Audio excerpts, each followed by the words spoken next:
Hi everyone and welcome to Beyond the Grid. My name's Tom Clarkson and first up, I hope you're all keeping safe and well. Now today, I'm delighted to welcome another great guest for you. It's Andrew Green, Technical Director of Racing Point. As we've already learned on this show with the likes of James Allison and Gordon Murray, tech experts are some of the most fascinating F1 people to chat to, and Andrew especially so. Because what he and his team of engineers have achieved in recent seasons is little short of astounding. In 2016 and 17, with the smallest budget on the grid, Force India outperformed many well-heeled opponents to finish fourth in the Constructors' Championship. It was giant killing on the grandest of scales. But that was really the tip of the iceberg for Andrew, who is a true F1 stalwart. He's been involved in the sport for more than 30 years, first with Jordan, and with subsequent stints at British American Racing, Jaguar and Red Bull, and he's been at Racing Point, formerly known as Force India, since 2010. He's also worked with some of the most successful drivers of the modern era. He was there at the Silverstone South Circuit when Michael Schumacher drove a Formula One car for the first time.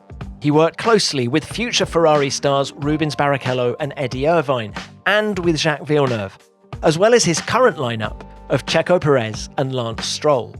Andrew is an inspiring leader, which is one of the reasons why Racing Point was able to retain most of its staff when it went into administration 2 years ago.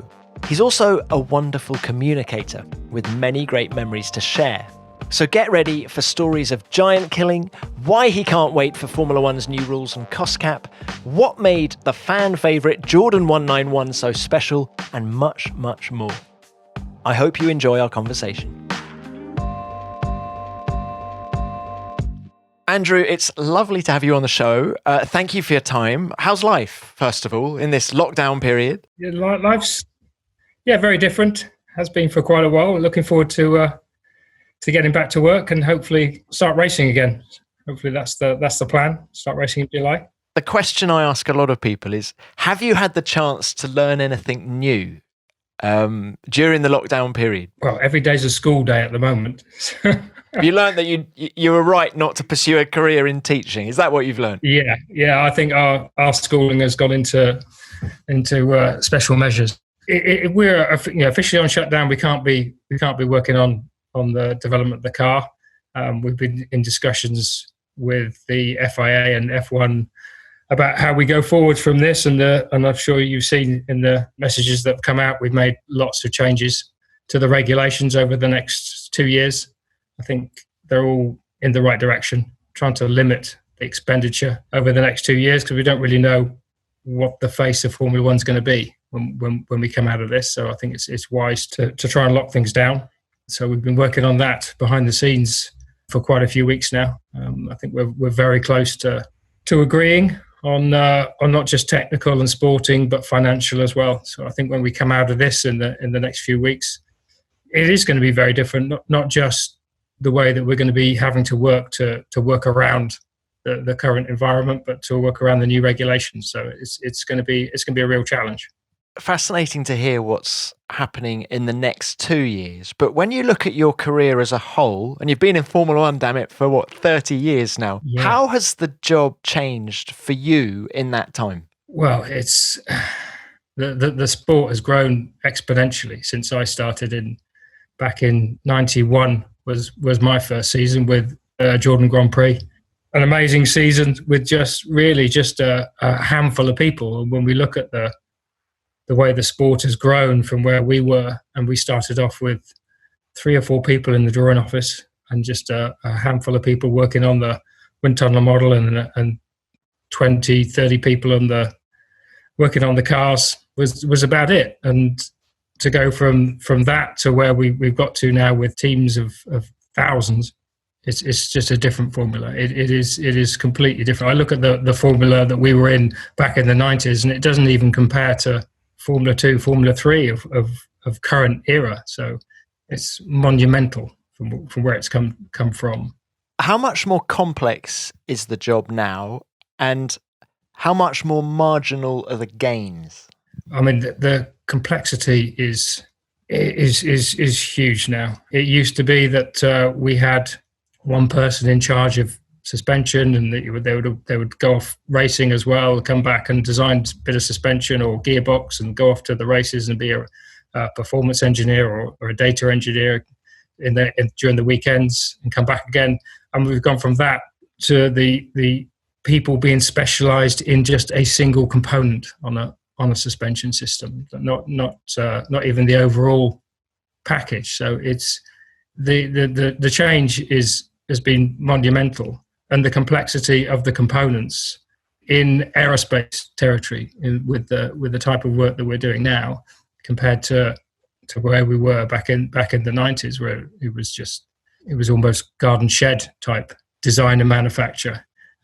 So it's a very different formula, and it's one person now can't really have the knowledge of every part of the car to oversee it the way that we used to 20, 30 years ago. I mean, it was possible for a technical director back in the 90s to really understand every part of the car and how it interacts with every other part of the car.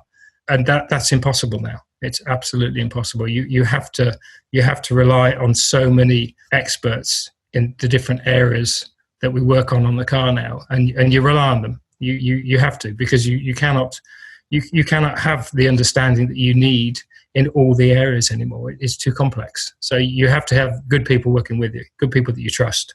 That's for sure. And so you, as technical director, given what you've just said, are no longer designing parts. Is that fair? Are you more of the sort of conductor of the orchestra now? Yes, I haven't been designing parts for 20 years now. So, and the irony is, as you move away from the design side into the managing side, the parts you draw get smaller and smaller and smaller. You end up just mopping up literally nuts and bolts. Is where you end up as you extract yourself from the design process. No, I haven't designed anything now for many years. There's a lot of reviewing of designs that goes on now. So we take designs, assemblies, and review them together on a screen around a desk or in a meeting. So we go the bigger concepts reviews rather than the detailed design reviews. So we're looking for different directions and global concepts. That's really what I do from a design side. So you set targets and ambitions and directions, technical or otherwise, and then we have a huge bunch of very clever people who go away and come back with ideas and ways of achieving what we've set out to achieve, and then it's for us to review and pick a path or pick. That was always the issue with a limited budget team. You have to pick one path. So you have to take all that information and make very, very careful judgments on which way you go. You only have one real opportunity to get it right. So you have to weigh up the risks versus performance. Always weighing that up, because we're still a very cost efficient team. We still look to be the most efficient that we can, and we hate waste, and it's just inbred in us after all the years of working with next to no money, that the decisions we make are absolutely critical, that we make the right decisions. So we don't have the luxury of having three options and seeing which one's best, going all three routes and then picking the best one at the end. We have to pick it right at the very beginning and make sure that we've backed the right horse, and that happens on a daily basis. Those are the sort of decisions that we're taking and we're making. That's the sort of technical side that I'm working with.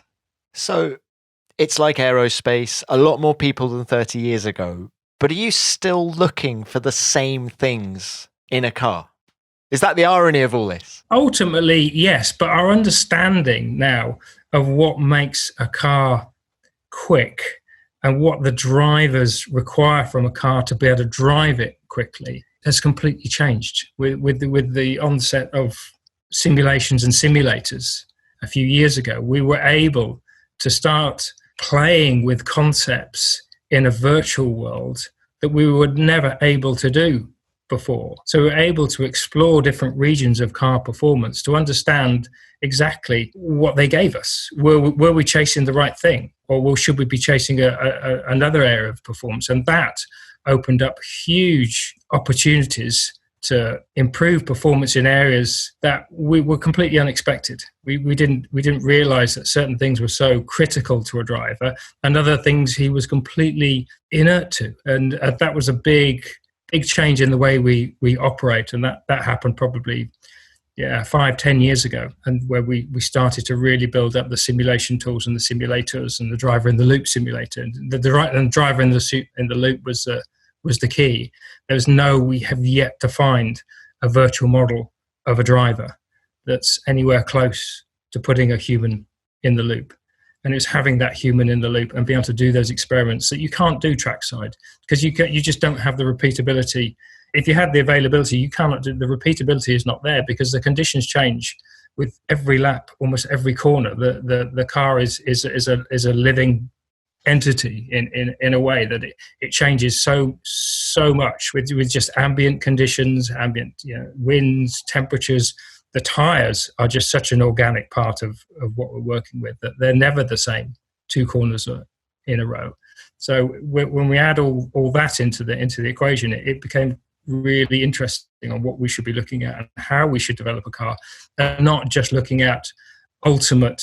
We were always working in this we look at downforce as being the king for performance, which ultimately it is, but it's how you apply that downforce to the car and where you apply it and where the driver can use it and where he can't use it. And that's a big change from where we were. Okay, so something you hinted on was how budget affects you. And you've worked for big budget teams like BAR, British American Racing, Jaguar, and then of course the constraints that you've been under at Force India, etc. Where do you find the greatest job satisfaction? Is it choosing the right path in a small budget team, or is it just having so much available to you in a bigger team? What's more satisfying? Without a shadow of a doubt, the most satisfying part is operating on a limited budget and beating people we shouldn't. When the race is finished on a Sunday, there are generally two parties who are really happy with the result. There's a party that the team that's won, they're obviously ecstatic, and there's a team that's outperformed where they should have been. And that's where we are, and that's where we have been for quite a while. That's where we take our pleasure, is in finishing above teams that we know we shouldn't be beating, but we are. And that gives us the greatest pleasure. Okay, so let's talk about 2016 and 2017 specifically now. I think you had the smallest budget on the grid. I remember I was told at the time that there were moments when you couldn't afford to put paper in the printer, yet you still finished fourth in the Constructors' Championship. Just how was that possible? I mean, that seems such a silly question, but how was that possible? I mean, there's obviously a set of circumstances as well. We're beating the competition that's put in front of us. And I think at the time there's a bit of turmoil with a few of the teams, which helped. We were still, when we look at analyze the numbers, we were still a reasonable chunk away from the top three teams. So the top three were head and shoulders above everybody else. And nobody really could fill that gap, that big gap between those top three and the midfield. So it was a proper scrap in that midfield area where everyone was scrabbling around the same sort of performance. And we had two good drivers, for sure. We had a really strong lineup.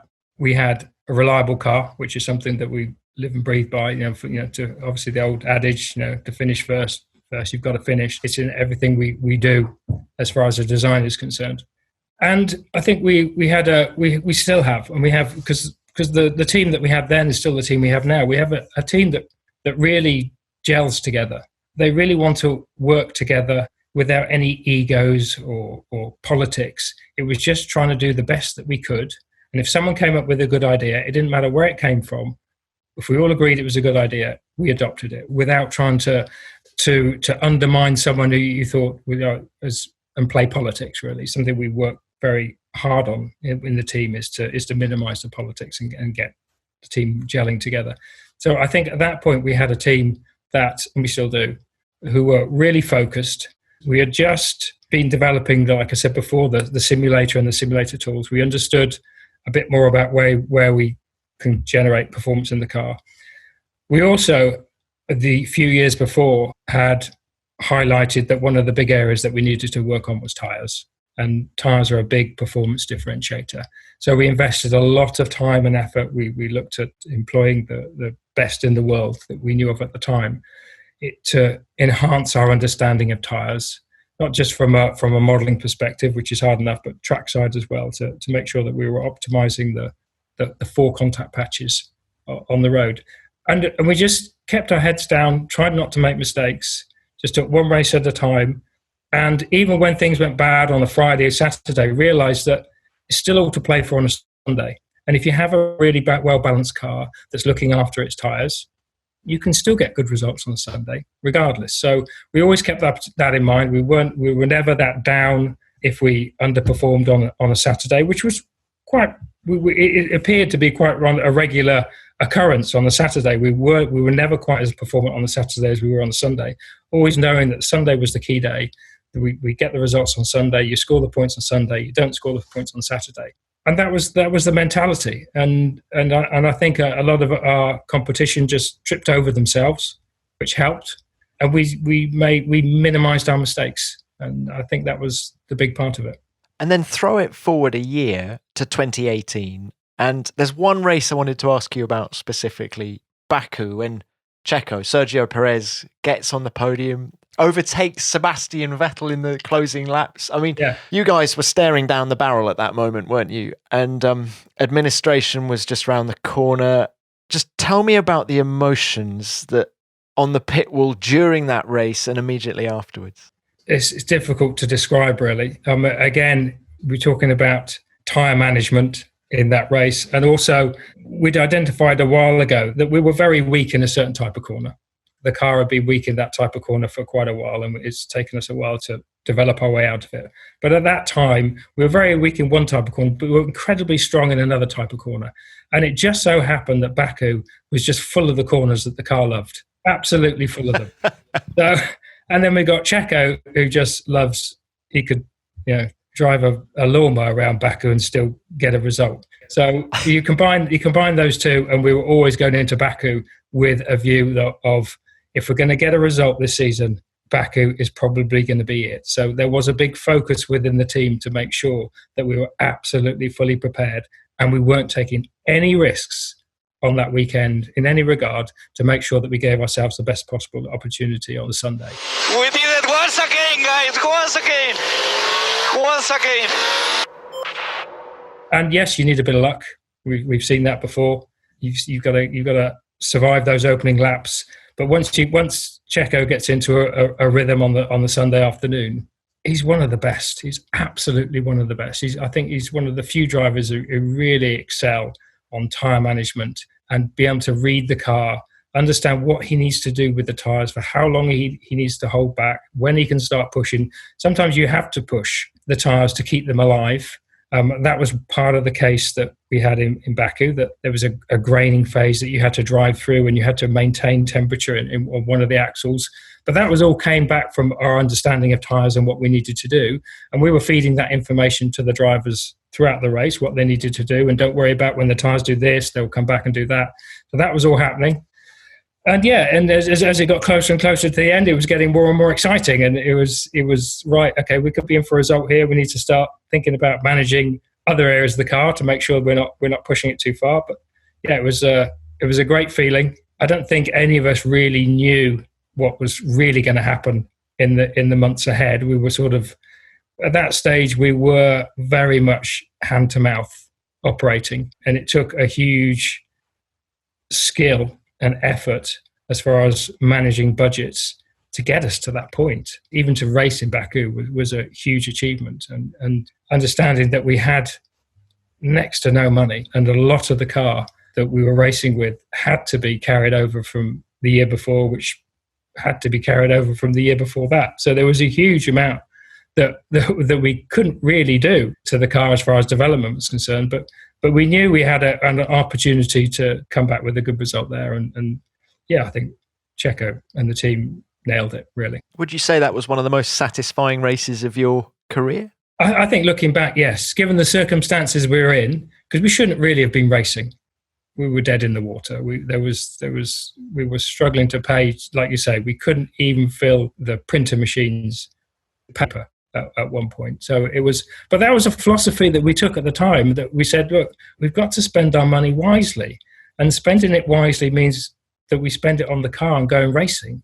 And if we can get away without things like paper in the copier, or cutting the grass outside the factory, and because it looked like a meadow field at one stage, that we would do that, and we would say, look, we're not in it to look pretty, we're in it to go racing, and that focus, and everyone bought into it. Everyone realized that the pain that we were seeing because of the lack of money, we all knew that we weren't wasting a penny.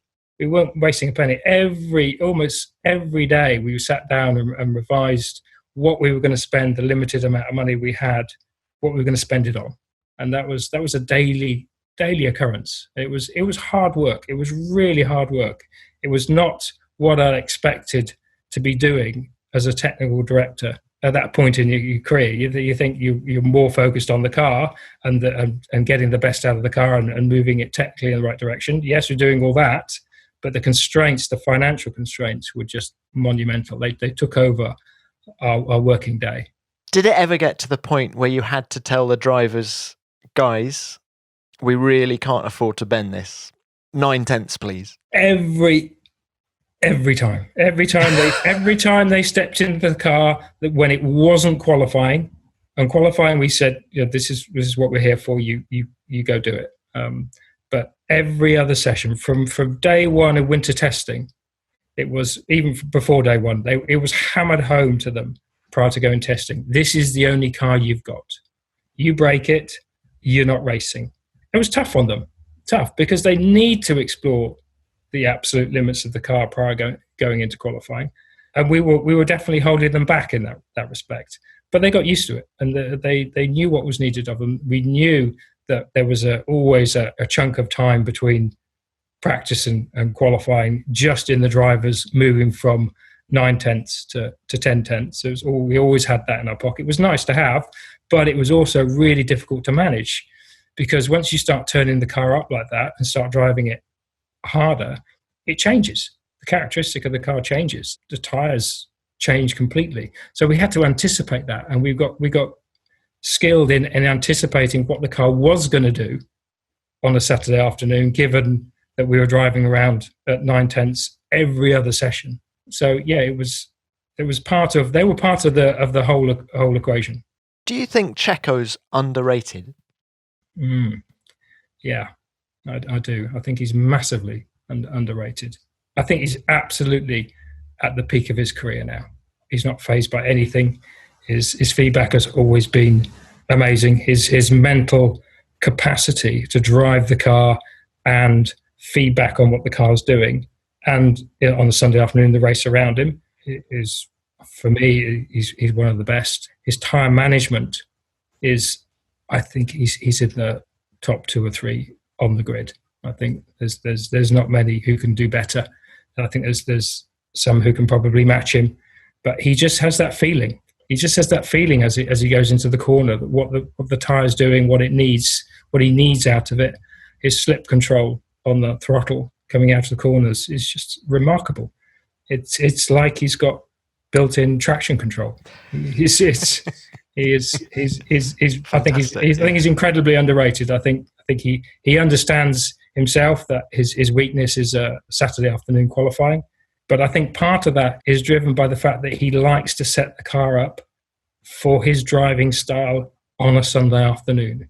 And sometimes that isn't always the quickest way to set your car up on a Saturday afternoon. But he's absolutely insistent, this is the way I want it. And I think time and time again, he's proven to be right. Occasionally, he overdoes it, and we end up poor on Saturday and Sunday, but it's very rare. Very rare. He likes a certain setup in the car. He likes a certain balance. And sometimes it's really difficult to extract the best out of the car on a Saturday with that type of balance. Now, can I ask you a little bit more about the administration? I don't want to bring back all these bad memories. I hope it's cathartic rather than... It is now, looking back. Yeah.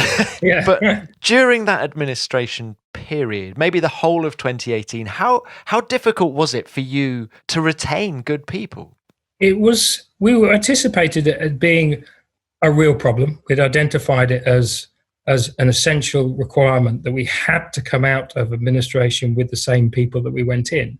So we were concerned, but I think we had such a great team, and we still do have such a great team who really believed in what we were doing and what we said. They knew that when the management got up in front of them and told them what was happening, it was the truth. There was no pulling punches. There was no BS. It was, this is what's happening, guys. This is what we're going to do. Yes, there's a huge element of risk here, and it could all go pear-shaped.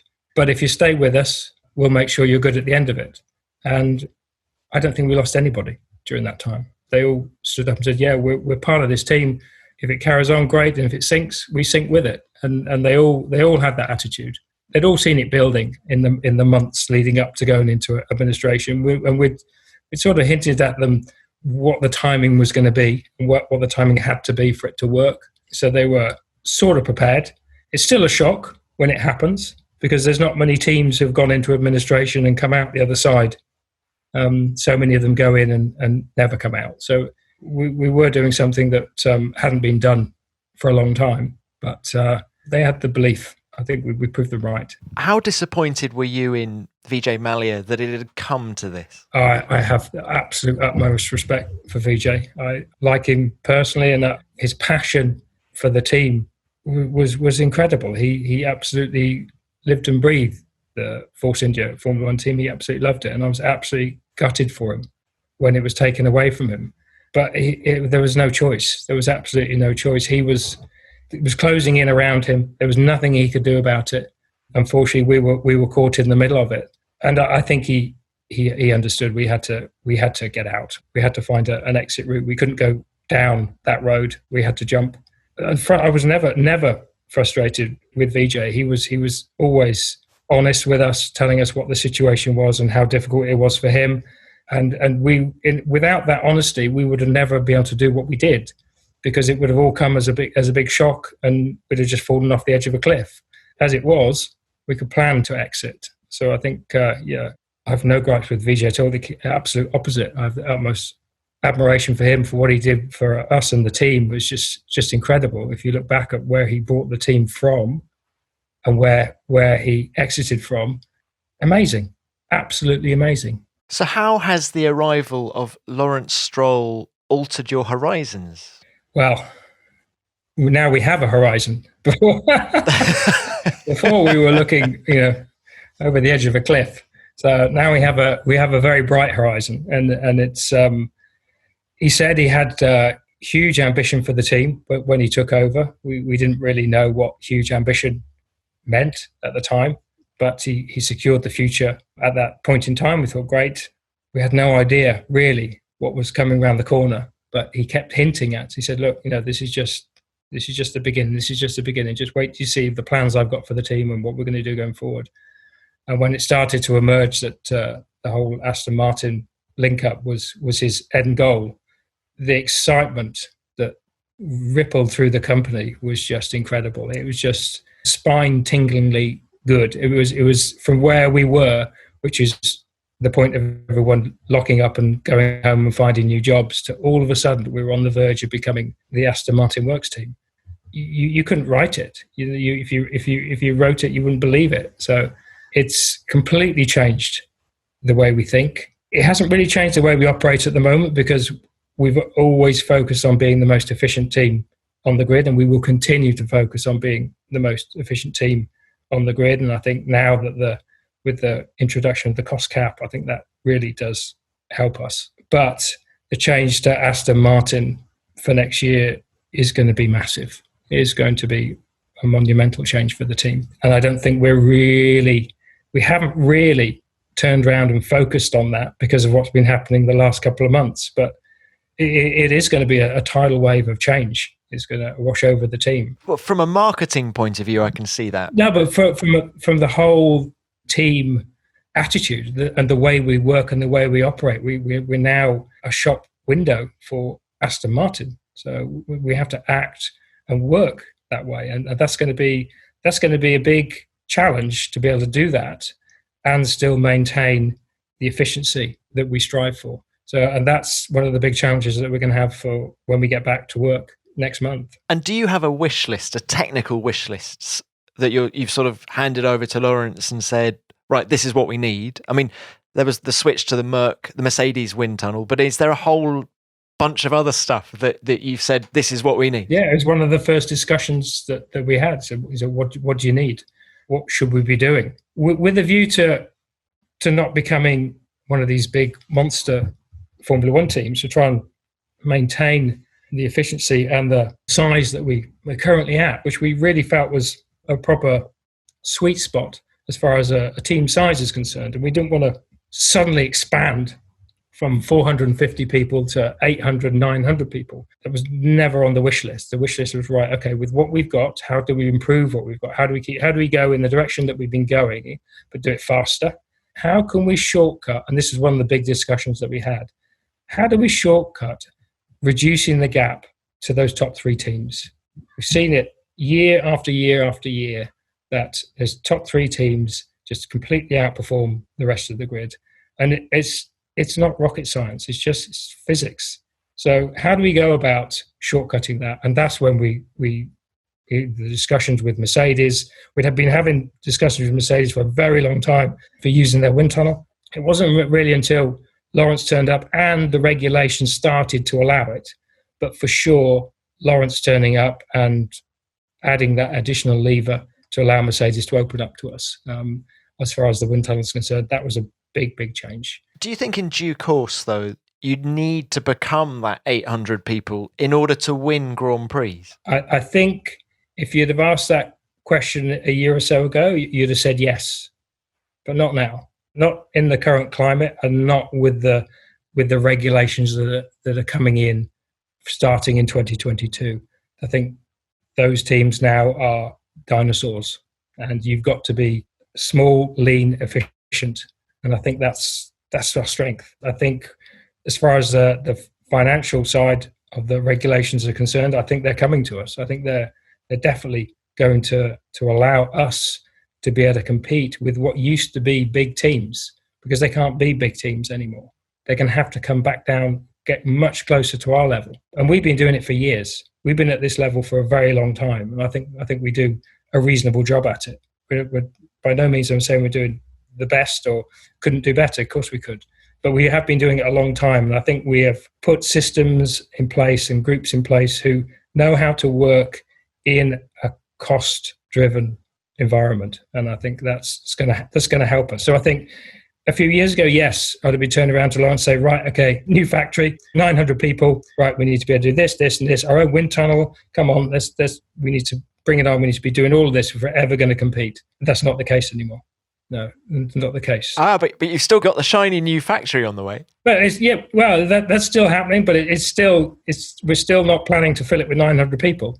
It's a different strategy, the factory. It's taking the manufacturing aspect that has always been outside of our control, because we're being such a small team, we do have to outsource a huge amount of manufacturing, and starting to bring some of that in-house so we can shorten the lead time. So I think that's a big part of the new factory. Isn't to have a huge increase in headcount. It's to improve our efficiency even further. So I think with a blank sheet of paper, knowing what the rules are now and how we need to operate, we're in an absolute ideal position to design ourselves a factory that is absolutely custom built and designed for the new era of Formula One. Perfect time to be doing it. Are you involved in the sort of layout of the factory? You need that bit of, I don't know, design next to that bit of design. Are you getting involved in all that? I try to keep out of it. I'll be involved at the very top level. I made a decision right at the very beginning that I didn't want this to distract myself or the technical team at all, and it has to be as remote as possible. Hence the desire to not refurbish the current factory and have something that's completely off-site. So all the building work is off-site, so it doesn't impact the current workforce at all, with a view to just one day, instead of turning up at the old factory, you just turn right and you go into the new factory and you walk up to your new desk and you carry on again. That was the desire, and that's our ambition, is to absolutely minimize the impact on the technical team, because that will otherwise it'll impact on the performance of the car, and we cannot let a new factory impact on the performance of the car. Can you sort the car park out as well, please? Yes. We started with the car park and then we designed the factory. Now, look, everything you've just said, Andrew, makes me think that the DNA of Racing Point is actually very similar to Jordan all those years ago. Can you see the similarities between? Massively. From, well, one, it's obviously we're under the same roof. Quite literally, it is the same roof. We've expanded internally with mezzanines, but it still has that. It's a bit of a rabbit warren. I know you've ever been there, but it has that Jordan feel about it. You can still see remnants of the Jordan days as you walk around the factory. You always will be able to. We're proud of that heritage, and there are still people there that were there in day one. Back when we started back in 1990, there's still a handful of us who are still there, have been walking in the same door since 1990. So amazing. Yes, and that mentality of working to a budget with the smallest possible amount of people is still there.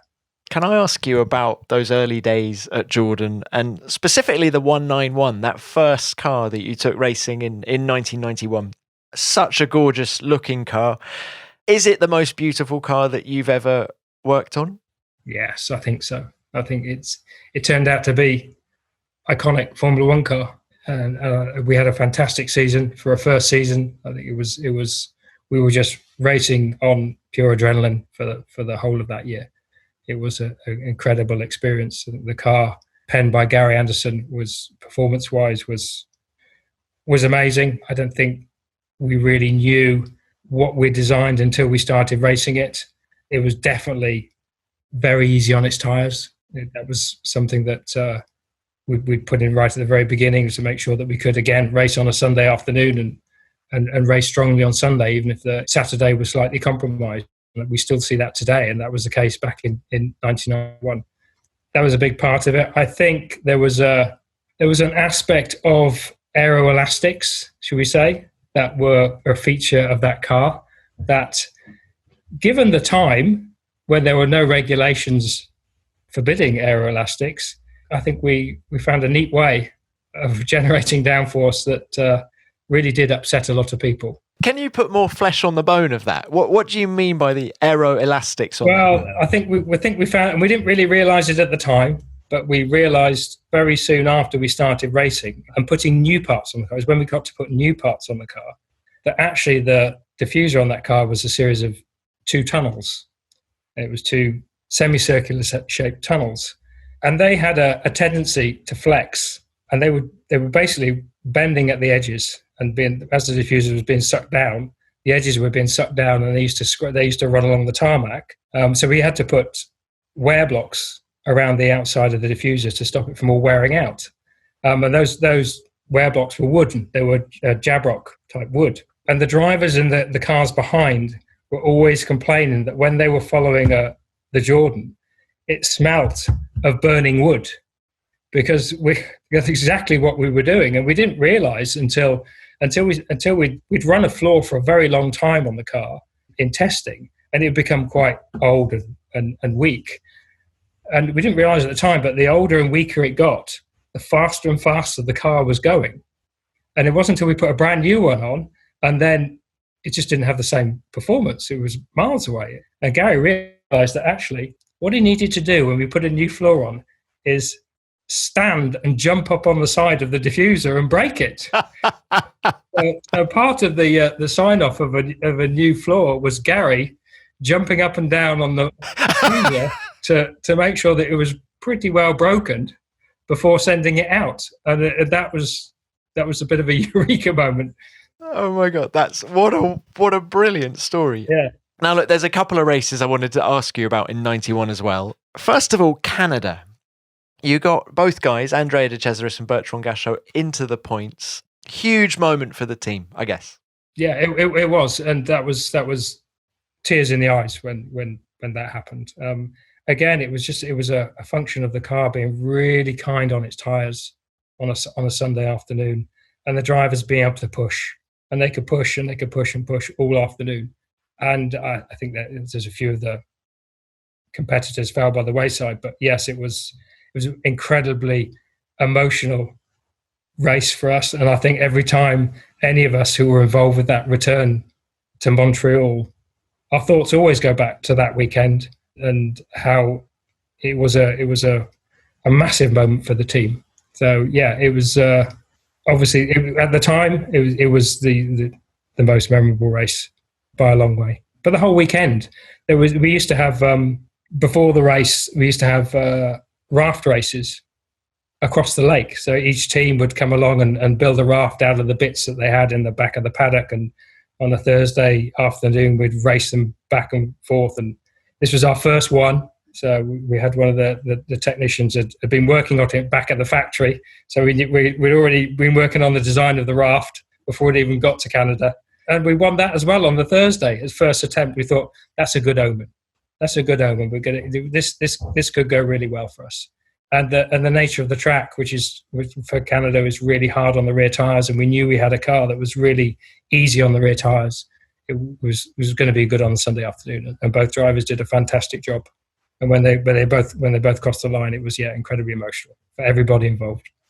Now, you've had some flamboyant bosses in your time, VJ, for example, but Eddie Jordan, he was a bit different. What was he like as a boss? Well, at the time, he was only my second boss at the time, and so I didn't really know whether that was normal. He was incredibly flamboyant, and the times I remember with fondness are the times at the end of the year when you'd have to go in and renegotiate your salary for the following year. So everyone was going in wanting to get their few percent pay rise for the year after and putting down a good case for why they should be paid this. And everybody had to do that with EJ. There was no middle management line. Everybody negotiated their salary with EJ. And we found it became quite apparent that if you came out of that meeting with Eddie with the same salary that you went in, you did a really good job, because most times you walked out with a percentage reduction, but he made you feel really good about it. So those were fun times, and there was always a lot of payments being made, quite literally, out of brown paper bags. So there was a bit of that going on as well. It was always, but he was incredibly passionate.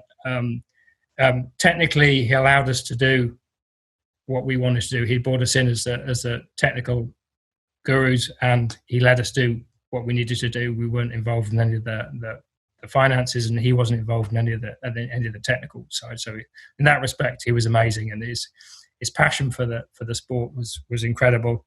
Lovely guy and incredibly funny, and he still is to this day. Whenever we get together, he can always tell a story and bring tears to your eyes with laughter. So yes, it was a very, very unique boss, as I found out as my career moved on, that there is another Eddie Jordan. There's just the one. And so the other race I wanted to ask you about was Spa 1991, and of course the debut of the great Michael Schumacher. Yes. The sensation of Spa has been Germany's 22-year-old Michael Schumacher, who's substituting for Bertrand Gachot in the Jordan Ford team. Before Belgium, Schumacher had never driven a Formula One car on a full Grand Prix circuit, but today he starts 7th on the grid. An incredible achievement. You must be very happy with your results. Yeah, sure, I'm really happy. With this car, you can do this qualifying time. You know, the car feels really good, and it's a lot of fun to drive. When you started this weekend, did you ever think that you would draw so much publicity as you are drawing now?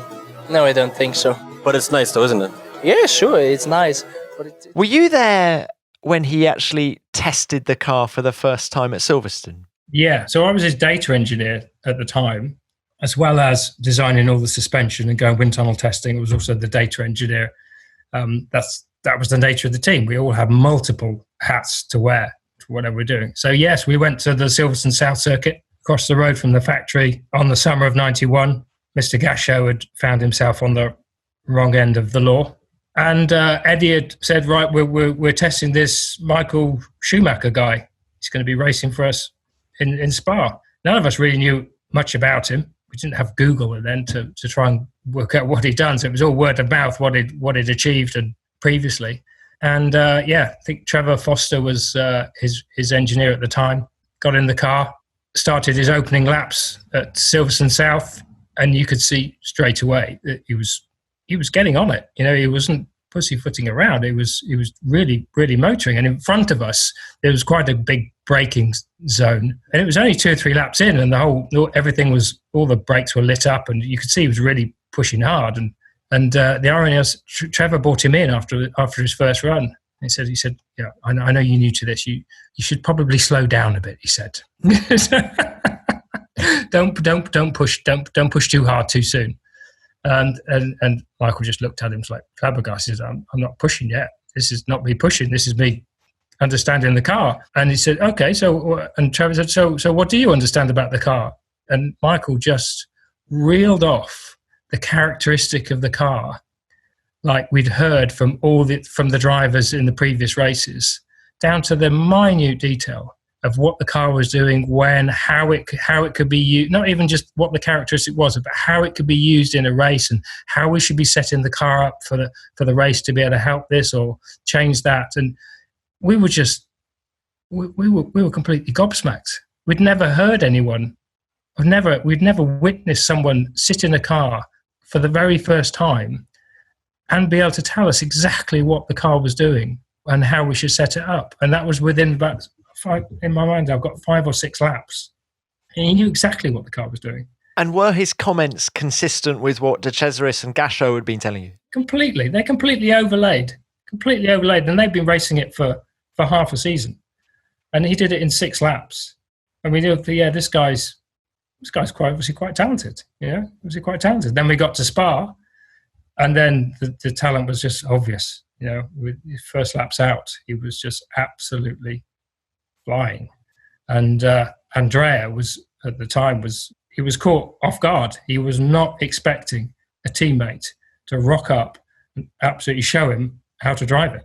But to his credit, Andrea just put his head down and went to school on it. He just absolutely was all over Michael's data from the very first time. From the first time he realised that Michael was just so quick, he was all over it, and he clawed his way back to be on a par with Michael at that weekend. But yeah, he was stunningly quick.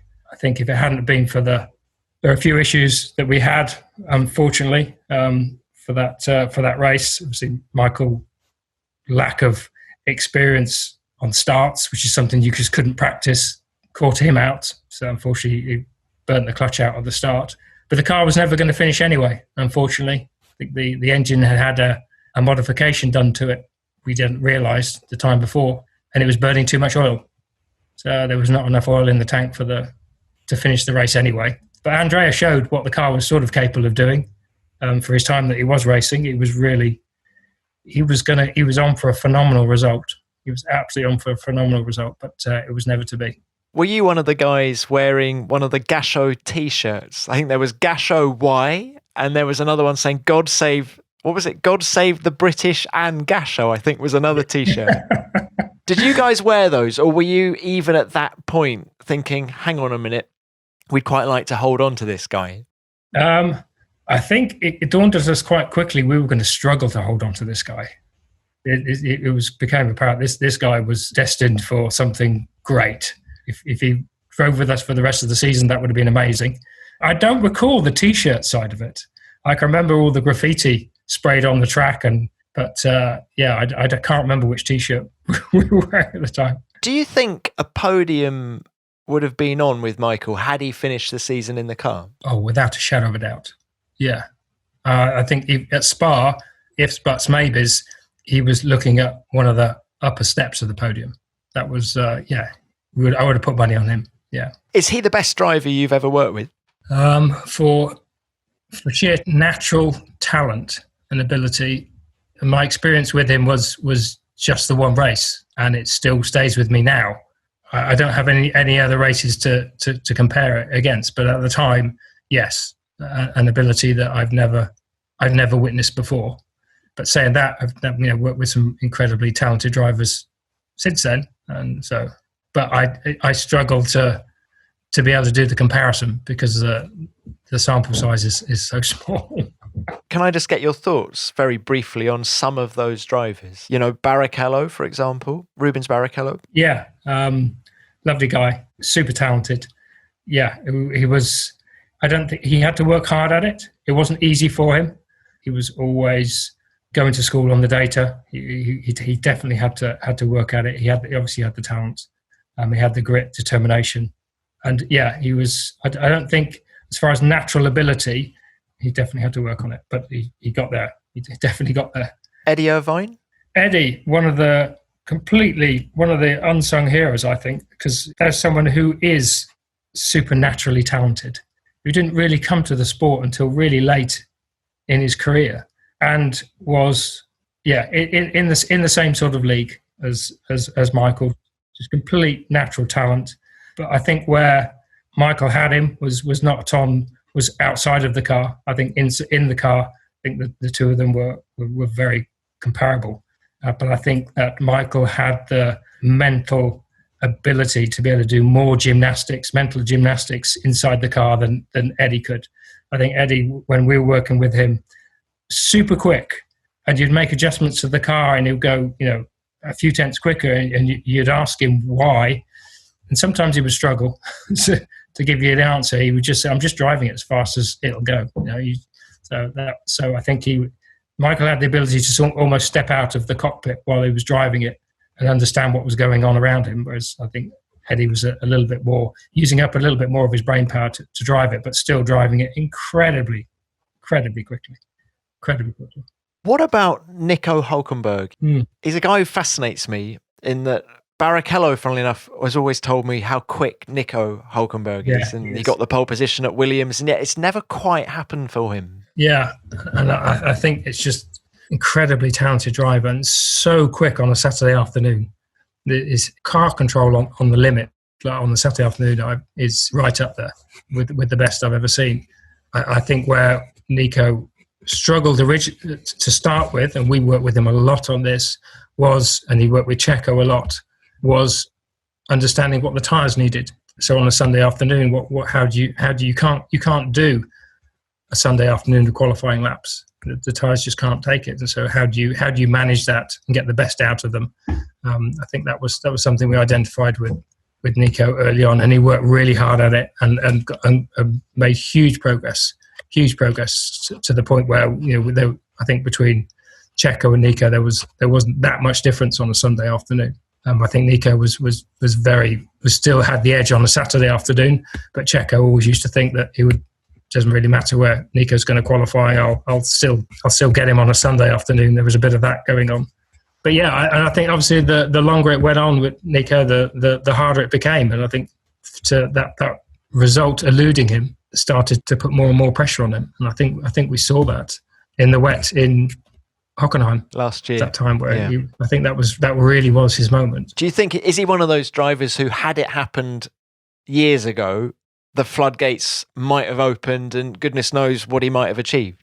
Yeah, I do. Yeah. So there's one other guy, Jacques Villeneuve, because you did a stint at British American Racing. Yeah. There's a couple of things I would love to ask you about British American Racing, but let's start with the lead driver, if you like, Jacques. First of all, on track, how impressive? Oh, he could wring a lap out of a car that you couldn't believe that he could do what he could do with the car that he had. He was another, obviously super talented, super quick. Yeah, and I think he obviously in the first year of BAR, I think his qualifying performances were exceptional. He didn't have the car underneath him to deliver on a Sunday afternoon, unfortunately.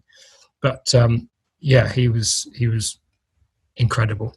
I mean, at one stage, I remember him qualifying. I think it might have been the first race in Australia. We had the gearbox was too weak and it was prone to cracking. And I think he finished the qualifying lap. I think he put it quite way up in qualifying. Probably might have even been in the top 10. And we rolled the car back, and the gearbox was almost in half. I mean, the front part of the gearbox had almost separated from the rear half of the gearbox.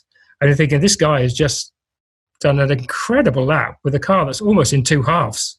Yeah, he was pretty special. Andrew, you strike me as such a modest man, that you working at BAR at that time when the team was claiming it was going to win its first race and all these different things, seems that you being a sort of square peg in a round hole. Was that the case? What was it like to be in a team that was so bullish? It was quite embarrassing at the time. It's not really what we'd signed up for.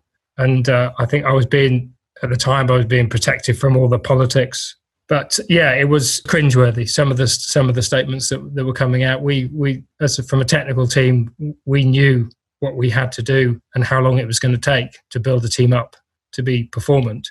And you just do not say the things that were being said at the time. We knew it was years to get the team from absolute zero, to where it needed to be. It wasn't going to happen on race one or even season one or season two.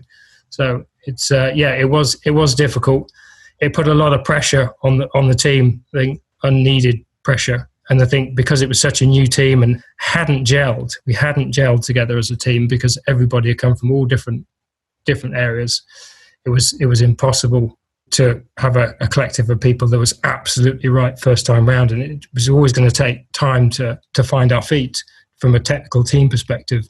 So I think we didn't have the gelling. So I think once the pressure started coming from outside, as into why we weren't performing to this level that senior management had said we were going to be performing, started to show. And I think that was unfortunate, because I think we had if we'd have gone about it a completely different way, I think we would have had a completely different result. I think if we'd started off with a much more humble outlook, I think we would have reached a higher level quicker. But as it was, it just piled on pressure, and then you get the inter-team squabbling and politics, and it all starts to what you tried to do to generate a team was all starting to fall apart around us. So it wasn't great. Craig Pollock was the team principal, I suppose, and obviously he was very tight with Jacques Villeneuve. He'd managed him for the previous however many years. How comparable was that Pollock-Villeneuve axis to the Lawrence-Lance Stroll axis that you have now at Racing Point? Are there any parallels? No, I don't think so. I think it was the driver management aspect with Craig and Jacques, and then the father-son aspect, I think it's completely different. You see that. You see the father-son with Lawrence and Lance is massive. I mean, the blood is thicker than water, and you can see that the bond between them is absolutely incredible, and everything that Lawrence can do, he does do for the love of his son and his family, and it's incredible. He's incredibly generous with it, incredibly generous guy. So I think the analogy is there in some respect, but I think it's quite distant. I think they're quite a different dynamic between the two. Well, Andrew, it's been the most wonderful chat. Thank you. There's just one last area, really, which is it's all a bit of a moving target in Formula One at the minute. We've touched on that right at the top, but with the new regulations being delayed until 2022, is that a good thing for you guys or a bad thing? I think it helped us. I don't think we were quite prepared. We sort of made a decision anyway that we were going to try and make this year, 2020, our performant year, and at the cost of 2021 at the time. We were definitely much more biased towards 2020. We know lots of other teams had sent their bias a lot more towards the 2021 regulations. We made a decision not to do that, and that was a joint decision from the management that we wanted to show what we were capable of doing, and with a view to, well, we can catch up in the 2021 regulations. We can just be fast followers, and we'll go that route. So I think the moving out a year is great. It helps us for the new regulations. The big risk for us was, well, we've gone with a new concept car for 2020. If it doesn't work, our view was if it doesn't work, well, then we're moving over to 2021 regulations anyway. So now we're in a situation where the car that we thought may only be good for one season has now got to do two. So that's going to be it's going to be interesting when we go racing to see exactly how it performs. What about this year's car? What did you see in testing? Well, it matched what we were expecting as far as performance was concerned. I think the drivers were incredibly enthusiastic about it, which is great. But you're only ever as quick as the competition will allow you to be, and we have no view yet on our competition. But we know we've made a reasonable step from last year. But what step has everybody else taken? We don't really know. We're looking forward to the season when it starts. As long as we get to show our hand at multiple tracks and we don't just stay at one track or two tracks for the whole season, then I think we'll be fine. But it's going to be interesting. We definitely rolled the dice for this year with a view to if it didn't work, then we're changing regulations. But I hope we're not too far away. That's our hope. Well, look, best of luck. Let's hope we get racing very soon. I think it's Austria, July the 5th, isn't it? Yeah. Andrew, thank you very much for your time. What a great chat. Pleasure. Thank you very much. See you.